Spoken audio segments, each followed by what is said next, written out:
नमस्कार, हिंदी खबर देख रहे हैं आप। मैं हूं आपके साथ प्रीति राय। बुलेटिन की शुरुआत करेंगे बड़ी खबर के साथ। उत्तराखंड सदन में मुख्यमंत्री पुष्कर सिंह धामी आए।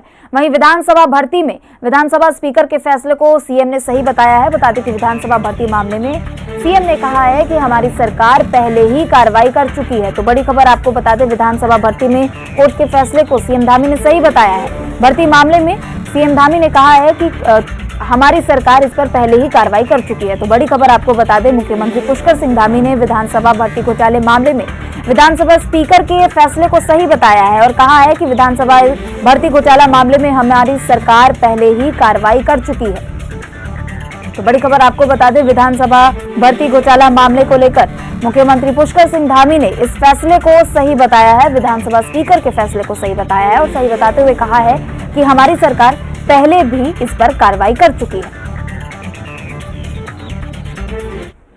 उत्तराखंड की सरकार ने पिछले 3 दिनों से एक 3 दिवसीय चिंतन यहाँ पर किया हम लोगों ने मसूरी में, और उसमें सभी विभाग के लोगों ने अपने अपने स्तर से अपने अपने प्रेजेंटेशन की, अपने ग्रुप डिस्कशन की और 2025 में उत्कृष्ट उत्तराखंड कैसे बने इस पर बहुत सकारात्मक चर्चा हुई।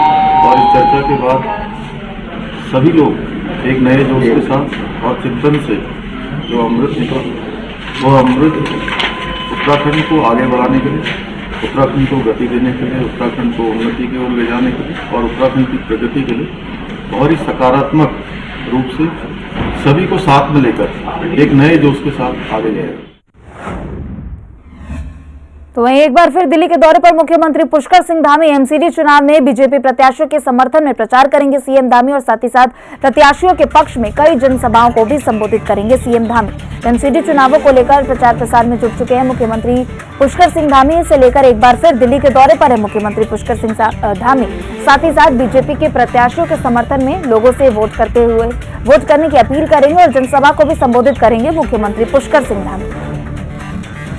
तो बड़ी खबर आपको बता दें, एक बार फिर दिल्ली के दौरे पर मुख्यमंत्री पुष्कर सिंह धामी इस दौरान एमसीडी चुनावों के प्रचार के लिए चुनावी मैदान में उतरे हैं सीएम धामी और इस दौरान बीजेपी के प्रत्याशियों के समर्थन में लोगों से वोट की अपील करेंगे। साथ ही साथ जनसभा को भी संबोधित करेंगे मुख्यमंत्री पुष्कर सिंह धामी।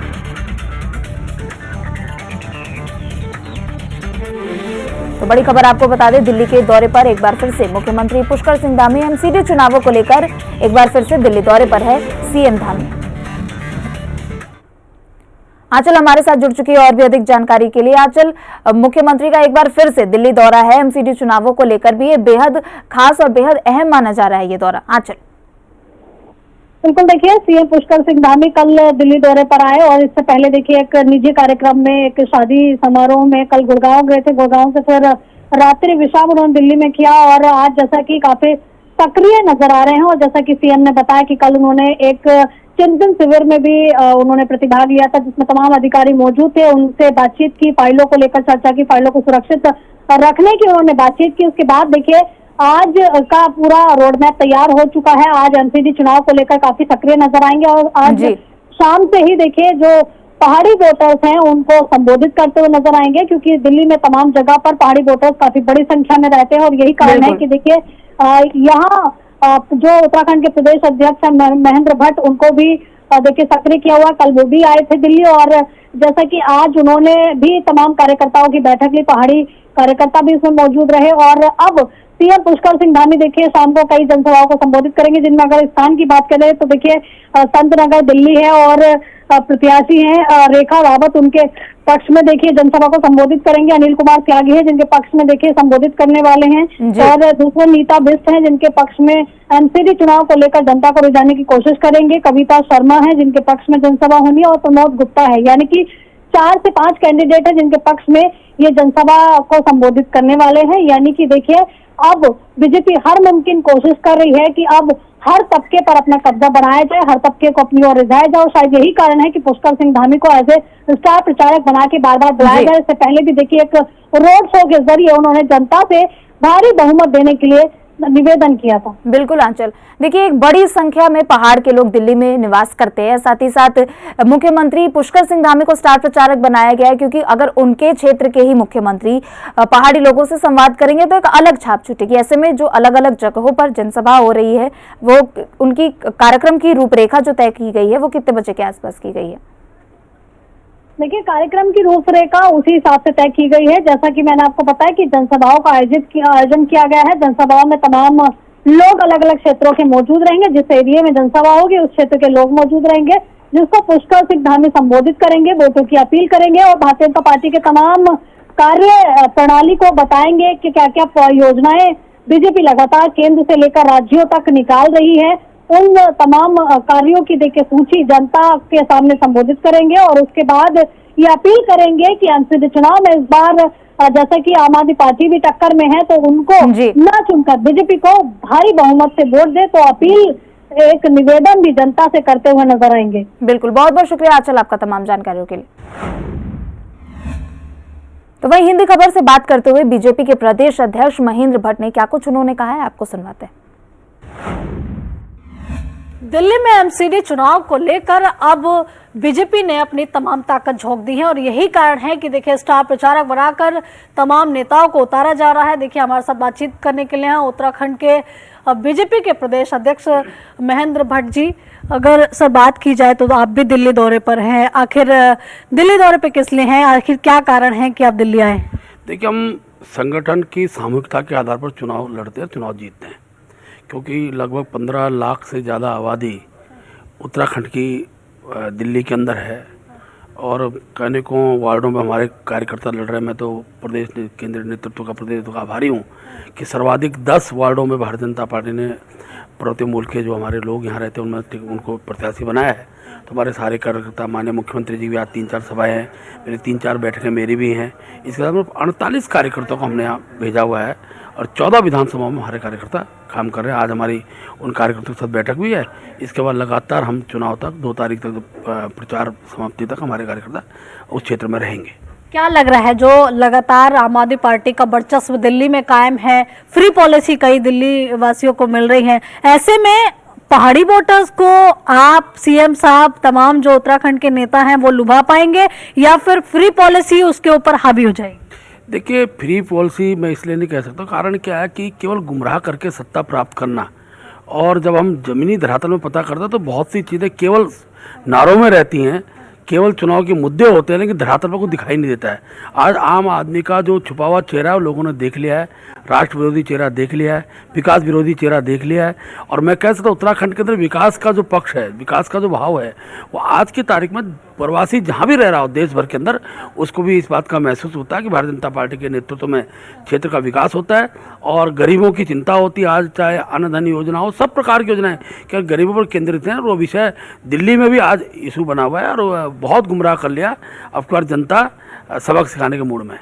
जनता सबक सिखाएगी। वहीं देखिए विधानसभा में जिस तरीके से बर्खास्त किया गया था कर्मचारियों को, हाईकोर्ट में फैसला गया, हाईकोर्ट ने स्पीकर के फैसले को सही बताया है। देखिए, शुरू से ही पुष्कर सिंह धामी जी की ये लाइन रही है कि किसी भी क्षेत्र में किसी प्रकार का जो विषय उठ के आता है, खासतौर भ्रष्टाचार का, नियुक्ति संबंधी विषय, तो मुख्यमंत्री ने संज्ञान लिया है। मुख्यमंत्री जी ने पत्र विधानसभा अध्यक्ष जी को दिया, विधानसभा अध्यक्ष जी ने उसको संज्ञान लिया और कोर्ट में मामला गया। अब कोर्ट का निर्णय तो सबको मान्य है, हमें भी मान्य है। मैं कह सकता हूं कि भविष्य के अंदर पारदर्शी नियुक्तियां हों, इसके लिए माननीय मुख्यमंत्री की जो लाइन है उस पर सभी लोग काम करेंगे।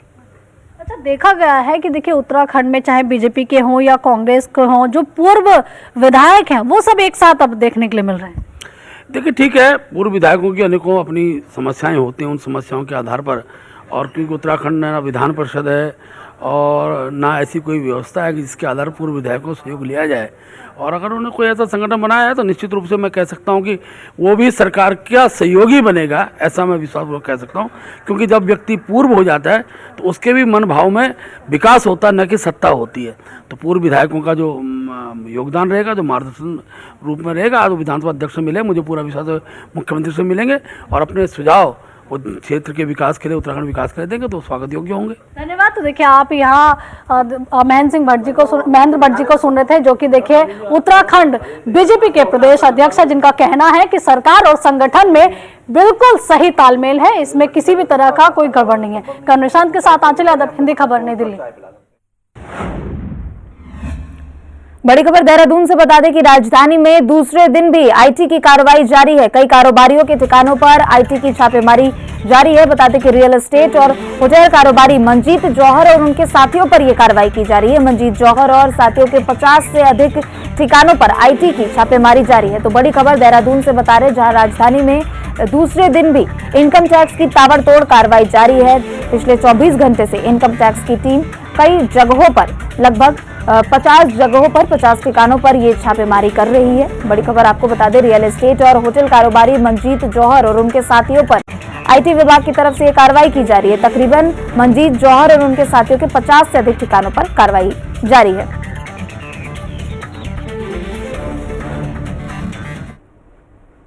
अशोक हमारे साथ जुड़ चुके हैं और भी अधिक जानकारी के लिए। अशोक, पिछले 24 घंटे से आईटी की तरफ से ये कार्रवाई जारी है, क्या कुछ अभी तक जानकारियां निकलकर सामने आई है? देखिए, बिल्कुल प्रीति, आपको बताऊं यहाँ पर कि दिल्ली से इनकम टैक्स डिपार्टमेंट की कल जो है करीब 25 से 26 अधिकारियों की 6 से 7 टीमें जो है वो देहरादून पहुंची थी। और देहरादून पहुंच करके जो नामी रियल एस्टेट हैं और होटल व्यापारी हैं, करीब 50 ऐसे लोगों की यहाँ पर जो है कल इनकम टैक्स डिपार्टमेंट ने छापेमारी की है। लेकिन जिस तरह से देखा गया है कि जो जानकारी उस तक के मिल पाई है, और सूत्रों के हवाले से साफ तौर पर एक जानकारी सामने आई है कि जिनके यहाँ पर भी छापेमारी हुई है, इन सभी ने सहारनपुर में एक है उसके साथ मिलकर के देहरादून, ऋषिकेश और सहारनपुर में जो है एक बड़ा निवेश किया। लेकिन इस बड़े निवेश के दौरान जो है टैक्स में कहीं ना कहीं चोरी की गई है, जिसकी सूचना जो है इनकम टैक्स डिपार्टमेंट को मिली। और उसके बाद से जो है इनकम टैक्स डिपार्टमेंट की दिल्ली से जो टीम है वो कल देहरादून यहाँ पर पहुंची। और करीब अगर देहरादून में बात करें तो देहरादून के नेश व्हीलर रोड पर जो है विजय टंडन और नीरज टंडन के यहाँ पर छापेमारी हुई है। वहीं डालनवाला में मंजीत जौहर है, उनके यहाँ पर छापेमारी हुई है। और जो तीसरी टीम थी रेस कोर्स में राज लुम्बा के यहाँ पर छापेमारी हुई है। और तो कुल मिलाकर के जो टीमें थी, सबसे पहले कल दिल्ली से पुलिस लाइन पहुंची और फोर्स के साथ अलग अलग ठिकानों पर गई है, जिसमें कि एक जो टीम थी वो देहरादून में, दूसरी टीम ऋषिकेश में और तीसरी टीम रेस कोर्स में पहुंची और चौथी टीम जो है नेश व्हीलर रोड पर पहुंची।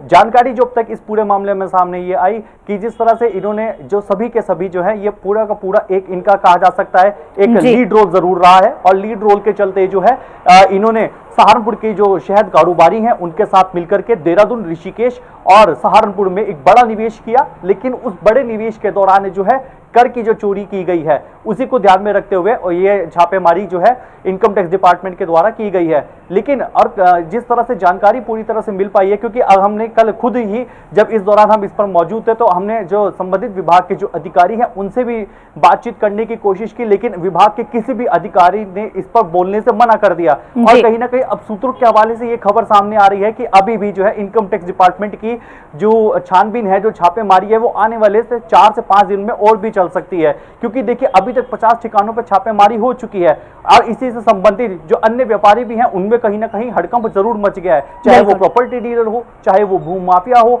या फिर इसके अलावा हौजरी का काम करने वाले व्यापारी हो, कपड़ों का व्यापार करने वाले व्यापारी हो। क्योंकि देखिए इस चीज में ये जरूर पता लगाया गया है कि आखिर इनका अगर सोर्स ऑफ इनकम था, जो बात सामने आई है कि सोर्स ऑफ इनकम ये रहा, लेकिन उस सोर्स ऑफ इनकम के साथ साथ टैक्स की चोरी क्यों की गई है ये भी बात जरूर पता चलेगी। क्योंकि ये बात सामने आई है कि एक बड़ा निवेश किया गया है लेकिन उसमें टैक्स की चोरी की गई है। लेकिन यहाँ पर देखना ये भी बहुत दिलचस्प हो जाता है कि जिस तरह से सूत्रों के हवाले से प्रीति ये जानकारी सामने आई है कि अभी जो है इनकम टैक्स डिपार्टमेंट की जो छानबीन है, जो कार्रवाई है, वो 4 से 5 दिन और चलेगी। ऐसे में क्या बड़े खुलासे हो सकते हैं और किन की मुश्किलें जो हैं वो बढ़ सकती हैं, ये देखना अपने आप में बहुत महत्वपूर्ण हो जाएगा।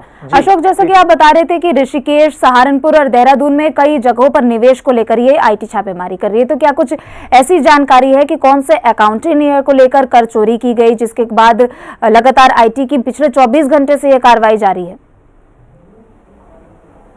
देखिए प्रीति, जैसे कि मैंने आपको बताया कि अगर हमने जब इस पे जो विभाग से संबंधित जो इनकम टैक्स डिपार्टमेंट के जो अधिकारी थे उनसे बातचीत करने की कोशिश की और ये पूरी तरह से कोशिश की गई है ताकि किसी तरह से कोई भी अधिकारी इस पर बयान दे, लेकिन अधिकारियों ने अपनी चुप्पी नहीं तोड़ी। किसी भी अधिकारी ने इस पर बोलने से साफ तौर पर मना कर दिया। लेकिन कहीं ना कहीं जो हमारे सूत्र बताते हैं वो उससे साफ तौर पर यह बात पता चली है कि इन सभी जो कारोबारी है, चाहे वो नामी रियल एस्टेट्स हो, इन्होंने सहारनपुर के एक शहद व्यापारी के साथ मिलकर के देहरादून, ऋषिकेश और सहारनपुर में प्रॉपर्टी के क्षेत्र में एक बड़ा निवेश किया, लेकिन इस बड़े निवेश के साथ साथ जो है जो टैक्स की चोरी की गई है, यानी कि आप इससे अंदाजा लगा सकते हैं कि प्रीति कि जिस तरह से एक बड़े निवेश की बात सामने आई है तो उतना ही ज्यादा टैक्स भी होगा, क्योंकि देखिए अगर जब टैक्स की चोरी कहीं ना कहीं की जाती है तो इसका जो असर है और अन्य चीजों पर भी पड़ता है। यानी कि साफ तौर पर ये बात कही जाती है कि आप साफ तौर पर ये चीज आपने भी सुनी होगी कि अमीर यानी कि टैक्स चोरी कर करके अमीर और अमीर होता चला जाता है, लेकिन जो टैक्स जब चोरी होता है तो उसकी कहीं ना कहीं भरपाई जो है अन्य लोगों को भी करनी पड़ती है, क्योंकि महंगाई उसी तरह से फिर बढ़ जाती है तो कहीं ना कहीं उसका खामियाजा और लोगों को भी उठाना पड़ता है। लेकिन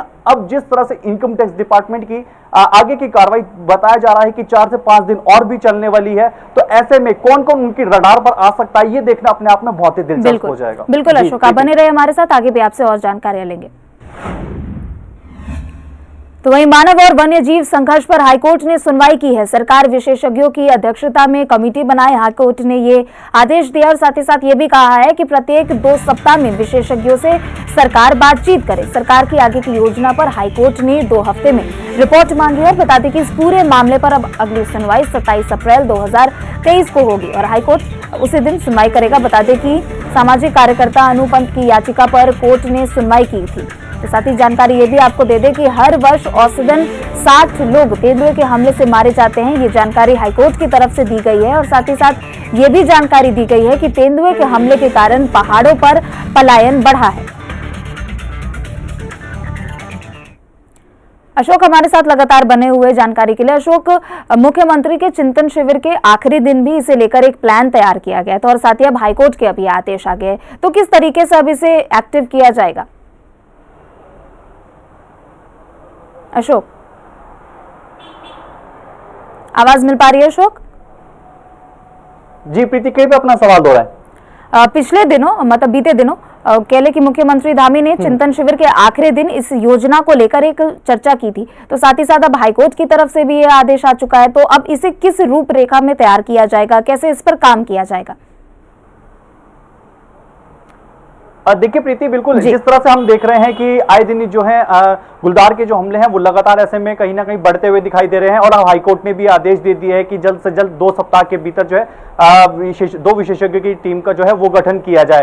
और कहीं ना कहीं अगर देखा जाए जिस तरह से पौड़ी गढ़वाल की एक सामाजिक कार्यकर्ता ने एक याचिका दाखिल की और उस याचिका में साफ तौर पर यह बात कही है कि विशेष तौर पर पहाड़ी जिलों में जो तेंदुए के जो है हमले वो लगातार ऐसे में गुलदार के जो हमले वो लगातार बढ़ते जा रहे हैं। और एक रिपोर्ट के मुताबिक ये बात सामने आई है कि 2020 में करीब 30 लोगों की जो जान है वो गुलदार के हमलों की वजह से हुई है और जबकि 85 जो लोग हैं वो घायल हुए हैं। मैं आपको एक हाल ही का एक मामला बताता हूं। कल ही एक अल्मोड़ा जिले के जागेश्वर जो क्षेत्र में एक तेंदुए को एक गुलदार ने जो है 11 साल के जो बच्चे को अपना शिकार बनाया, कहीं ना कहीं जो है परेशानियां जरूर खड़ी करता है। विशेष तौर पर देखिए मानव वन्य जीवों का संघर्ष जो है ऐसे में लगातार बढ़ता जा रहा है, कहीं ना कहीं एक चिंता का विषय भी जरूर है। देखना बहुत ही महत्वपूर्ण भी होगा कि आने वाले समय पर कि किस तरह से इस पूरे मामले को लेकर के एक रूपरेखा तैयार की जाएगी, क्योंकि देखिए कहीं ना कहीं इसका एक कारण यह भी है कि पहाड़ी राज्यों से जो है विशेष तौर पर जो पहाड़ी जिले हैं वहां से पलायन भी बढ़ रहा है, क्योंकि जब एक पहाड़ी जिलों में कहीं ना कहीं ऐसी मुश्किलें जरूर खड़ी हो जाती है कि जब ऐसे में तेंदुआ सामने आता है तो कहीं ना कहीं एक डर का भी माहौल ज्यादा हो जाता है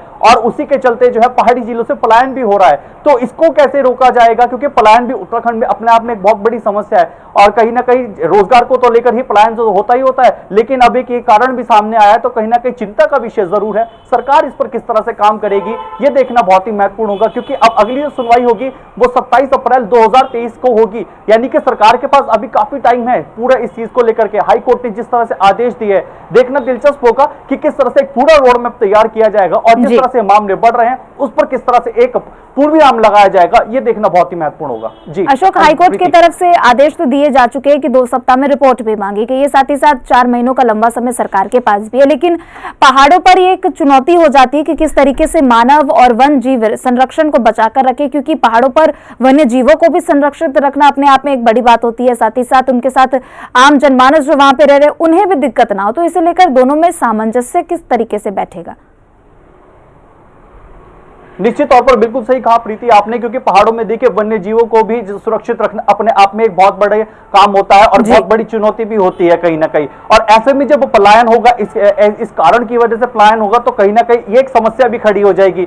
लेकिन यहाँ पर हमें सबसे पहले ये देखना होगा कि सरकार किस तरह से काम करती है इस पर, क्योंकि हाईकोर्ट ने जिस तरह से आदेश दिए हैं कि 2 विशेषज्ञ टीमों का गठन जल्द से जल्द किया जाए, उस जो टीम बनाई जाएगी वो किस आधार पर बनाई जाएगी, किस योग्यता के आधार पर बनाई जाएगी, ये देखना बहुत इंपॉर्टेंट होगा।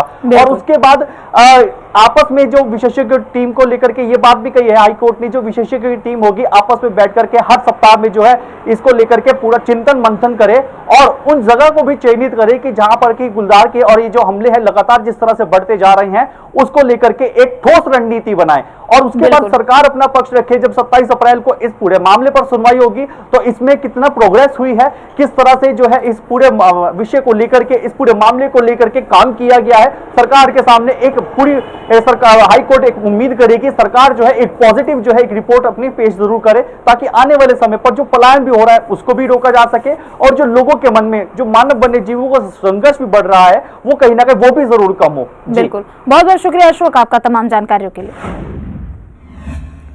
तो एक और बड़ी खबर आपको बता दें कि ऑडिट के बाद उत्तराखंड के 36 पुल जर्जर बताए गए हैं। बता दें कि लोक निर्माण विभाग के पास पुलों को ठीक करने का कोई प्लान नहीं है। वहीं लोक निर्माण विभाग के प्रमुख सचिव ने सभी पुलों के ऑडिट के आदेश दिए। बता दें कि प्रमुख सचिव ने 3 सप्ताह के अंदर लोक निर्माण विभाग से रिपोर्ट मांगी है। तो ये बड़ी खबर आपको बता रहे हैं, जहां ऑडिट रिपोर्ट के बाद उत्तराखंड के 36 पुल जर्जर यानी असुरक्षित बताए गए हैं और साथ ही साथ इसे लेकर 3 सप्ताह के अंदर रिपोर्ट भी मांगी गई है। तो बीते दिनों गुजरात में मोरबी में हादसा हुआ था, जिसके बाद उत्तराखंड सरकार सतर्क हो गई थी और साथ ही साथ सभी पुलों का ऑडिट करने का आदेश दिया गया था, जिसके बाद अभी उत्तराखंड में 36 ऐसे पुल बताए गए हैं जो जर्जर अवस्था में हैं, जो सुरक्षित नहीं है और इसे लेकर मुख्य सचिव ने भी 3 सप्ताह में रिपोर्ट मांगी है। लोक निर्माण विभाग ने 3 सप्ताह में रिपोर्ट मांगी है। साथ ही साथ इन पुलों को ठीक करने का फिलहाल अभी तक कोई प्लान नहीं। तो वहीं पूर्व कैबिनेट मंत्री और विधायक लाखीराम जोशी की अध्यक्षता में प्रदेश के पूर्व विधायकों ने अपना एक संगठन तैयार किया है। पूर्व विधायक जनवरी महीने में संगठन की रणनीति और आधिकारिक ढांचे तैयार करने के लिए बड़ा कार्यक्रम भी करने जा रहे हैं। उनका कहना है कि प्रदेश सरकार के कामकाज को लेकर वह भी अपना योगदान देना चाहते हैं, जिसके लिए उन्होंने विधानसभा अध्यक्ष ऋतु खंडूरी से मुलाकात कर संगठन का उपयोग करने की बात कही, जिस पर ऋतु खंडूरी ने भी पूर्व विधायकों का प्रदेश हित में उपयोग करने की बात कही। तो आरक्षण वाली बात कह दी आपने, आरक्षण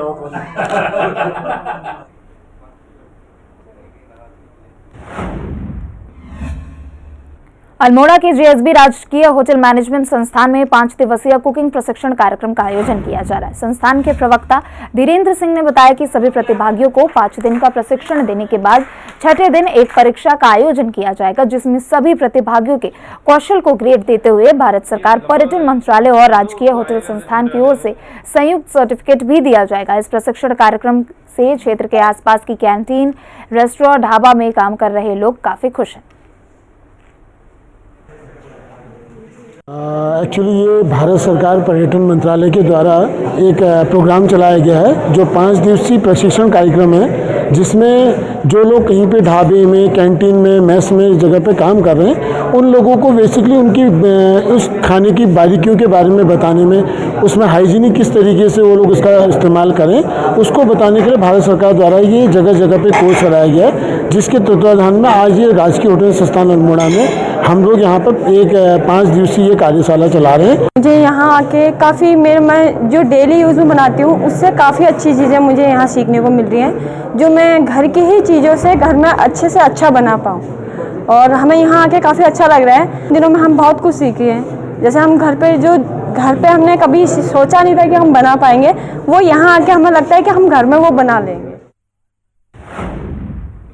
लक्सर में सरकार की फैमिली प्लानिंग योजना के तहत स्वास्थ्य विभाग ने सीएचसी और पीएचसी पर नसबंदी शिविर आयोजित किए हैं।